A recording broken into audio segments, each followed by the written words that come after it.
ਬਲੋਚਿਸਤਾਨ ਵਿੱਚ ਪੰਜਾਬੀਆਂ ਨੂੰ ਮੁਸਲਸਲ ਟਾਰਗੇਟ ਕੀਤਾ ਜਾ ਰਿਹਾ ਹੈ। ਉਹ ਮਜ਼ਦੂਰ ਹੋਣ, ਮੁਸਾਫਿਰ ਜਾਂ ਜ਼ਿਆਰਤਾਂ ਲਈ ਜਾਣ ਵਾਲੇ ਆਮ ਲੋਕ, ਉਹਨਾਂ ਦੀ ਪੰਜਾਬੀ ਸ਼ਨਾਖਤ ਦੀ ਤਸੱਲੀ ਕਰਕੇ ਕਤਲ ਜਾਂ ਅਗਵਾ ਦੀਆਂ ਵਾਰਦਾਤਾਂ ਲੰਮੇ ਅਰਸੇ ਤੋਂ ਜਾਰੀ ਨੇ, ਜਿਨ੍ਹਾਂ ਨੂੰ ਰੋਕਣ ਲਈ ਸਰਕਾਰਾਂ ਵੱਲੋਂ ਜ਼ੁਬਾਨੀ ਜਮ੍ਹਾਂ ਖਰਚ ਤੋਂ ਵੱਧ ਕੁਝ ਵਿਖਾਲੀ ਨਹੀਂ ਦਿੰਦਾ। ਪਿਛਲੇ ਦਿਹਾੜੇ 10 ਪੰਜਾਬੀ ਮੁਸਾਫਰ ਅਗਵਾ ਕਰ ਲਏ ਗਏ, ਜਿਨ੍ਹਾਂ ਦਾ ਕਸੂਰ ਸਿਰਫ ਇੰਨਾ ਸੀ ਕਿ ਉਹ ਪੰਜਾਬ ਦੀ ਧਰਤੀ ਉੱਤੇ ਜੰਮੇ ਤੇ ਉਹਨਾਂ ਦੇ ਸ਼ਨਾਖਤੀ ਕਾਰਡਾਂ ਉੱਤੇ ਪਤਾ ਪੰਜਾਬ ਦਾ ਸੀ। ਇਸ ਤੋਂ ਪਹਿਲਾਂ ਪੰਜਾਬੀ ਮਜ਼ਦੂਰਾਂ ਨੂੰ ਕਤਲ ਵੀ ਕੀਤਾ ਗਿਆ, ਜਿਹਦੇ ਉੱਤੇ ਸਰਕਾਰਾਂ ਤਿਫਲ ਤਸੱਲੀ ਤੇ ਮਜ਼ਮਤੀ ਬਿਆਨ ਜਾਰੀ ਕਰਕੇ ਜਾਣ ਲਿਆ ਕਿ ਉਹਨਾਂ ਦਾ ਫਰਜ਼ ਪੂਰਾ ਹੋ ਗਿਆ। 2005 ਤੋਂ ਲੈ ਕੇ ਅੱਜ ਤਾਈਂ ਗੁਜ਼ਰੇ ਕੋਈ 20 ਸਾਲਾਂ ਵਿੱਚ BLA ਨੇ ਬਲੋਚਿਸਤਾਨ ਵਿੱਚ ਮੁਸੱਲਹ ਦਹਿਸ਼ਤਗਰਦੀ ਦੇ ਟਾਰਗੇਟ ਕਿਲਿੰਗ ਦੇ ਜ਼ਰੀਏ 2000 ਤੋਂ ਵੱਧ ਪੰਜਾਬੀ ਸੈਟਲਰਸ ਨੂੰ, ਟੀਚਰਸ ਨੂੰ ਤੇ ਪੰਜਾਬ ਬਲੋਚਿਸਤਾਨ ਵਿੱਚ ਸਫ਼ਰ ਕਰਨ ਵਾਲੇ ਬੇਗੁਨਾਹ ਪੰਜਾਬੀਆਂ ਨੂੰ ਕਤਲ ਕੀਤਾ। 3 ਲੱਖ ਤੋਂ ਵੱਧ ਪੰਜਾਬੀਆਂ ਨੂੰ BLA ਨੇ ਮੁਸੱਲਹ ਦਹਿਸ਼ਤਗਰਦੀ ਦੇ ਜ਼ਰੀਏ ਜਬਰੀ ਤੌਰ ਤੇ ਬਲੋਚਿਸਤਾਨ ਵਿੱਚੋਂ ਬੇਦਖਲ ਕੀਤਾ।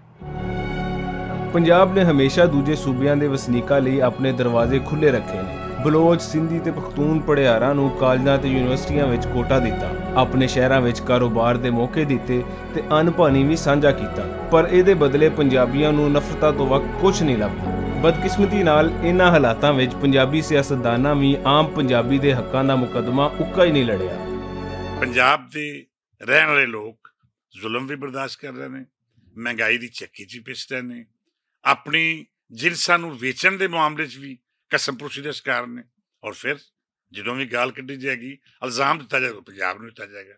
ਮੈਂ ਸਮਝਦਾ ਕਿ ਅੱਜ ਉਹ ਵੇਲਾ ਆ ਗਿਆ ਹੈ ਕਿ ਪੰਜਾਬ ਦੇ ਲੋਕਾਂ ਨੂੰ, ਪੰਜਾਬ ਦੇ ਆਵਾਮ ਨੂੰ ਆਪਣੇ ਹੱਕ ਦੀ ਗੱਲ ਕਰਨੀ ਪਵੇਗੀ। ਪੰਜਾਬੀ ਜਦ ਹਰ ਕਿਸੇ ਨੂੰ ਪਾਕਿਸਤਾਨੀ ਦੀ ਨਜ਼ਰ ਨਾਲ ਵੇਖਦਾ ਹੈ ਤੇ ਫਿਰ ਉਹਨਾਂ ਉੱਤੇ ਵੀ ਫਰਜ਼ ਹੈ ਕਿ ਉਹ ਵੀ ਪੰਜਾਬੀਆਂ ਨੂੰ ਉਂਝ ਹੀ ਬਰਾਬਰ ਦਾ ਪਾਕਿਸਤਾਨੀ ਸਮਝਣ, ਬਰਾਬਰ ਦਾ ਭਰਾ ਸਮਝਣ, ਦੁੱਖ ਸੁੱਖ ਸਾਂਝੇ ਕਰ। ਹਕੂਮਤ ਵਕਤ ਨੂੰ ਵੀ ਔਰ ਪਿਛਲੀਆਂ ਹਕੂਮਤਾਂ ਨੂੰ ਵੀ ਇਹਦੇ ਤੇ ਸੋਚਣਾ ਚਾਹੀਦਾ ਹੈ ਕਿ ਸਾਡੀ ਪੂਰੀ ਦੁਨੀਆ 'ਚ ਜਿਹੜੀ ਬਹੁਤ ਵੱਡੀ ਸ਼ਨਾਖਤ ਹੈ ਇਸ ਵਕਤ ਮਿਊਜ਼ਿਕ ਦੇ ਹਵਾਲੇ ਨਾਲ, ਜ਼ਬਾਨ ਦੇ ਹਵਾਲੇ ਨਾਲ, ਤਹਿਜ਼ੀਬ ਦੇ ਹਵਾਲੇ ਨਾਲ, ਤੇ ਉਹ ਪੰਜਾਬ ਔਰ ਪੰਜਾਬੀ ਹੈ, ਔਰ ਇਹਨੂੰ ਜਾਰੀ ਔਰ ਸਾਰੀ ਰੱਖਣ ਦੀ ਜ਼ਰੂਰਤ ਹੈ ਔਰ ਜਾਰੀ ਔਰ ਸਾਰੀ ਰੱਖਣਾ ਪਵੇਗਾ। ਪੰਜਾਬੀਆਂ ਨੂੰ ਟਾਰਗੇਟ ਕਰਨ ਵਾਲੇ ਬਲੋਚ ਅਤਗਰਦਾਂ ਦੇ ਖਿਲਾਫ ਰਿਆਸਤ ਨੂੰ ਹਰਕਤ ਵਿੱਚ ਆਉਣਾ ਪਵੇਗਾ। ਜਦ ਤੀਕਰ ਅਤਗਰਦੀ ਤੇ ਨਫ਼ਰਤਾਂ ਦਾ ਇਹ ਕਾਰੋਬਾਰ ਜਾਰੀ ਰਹੇਗਾ, ਪਾਕਿਸਤਾਨ ਦੀ ਤਰੱਕੀ ਦਾ ਸਫ਼ਰ ਸ਼ੁਰੂ ਨਹੀਂ ਹੋ ਸਕਦਾ।